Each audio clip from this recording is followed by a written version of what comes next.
This is where I think it's important to use LLMs, for example, to play around, to like figure out how do you build a custom GPT or how do you build something in Claude just to get a sentiment for it.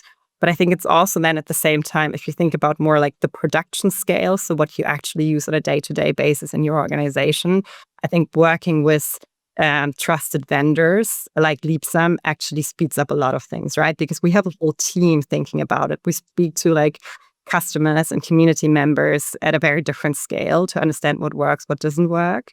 We make sure it's compliant. We make sure it has the right data models behind it. So I think this is kind of where I think it's very important to understand the basics, to do your own experimentation just to get a feel for what's possible and what's effective, but then to also like have a good strategy of which vendors actually really kind of support you quickly and at scale. And again, like I think it's something where I think it's also important to acknowledge that whatever vendor you choose has certain design principles maybe baked in under the hood.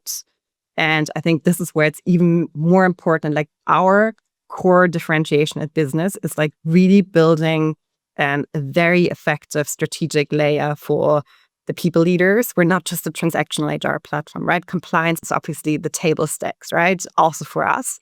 But we are the tool that helps leaders to be those strategic partners. And that's also very deeply baked into how we think about AI functionalities and how we challenge ourselves of which jobs to be done.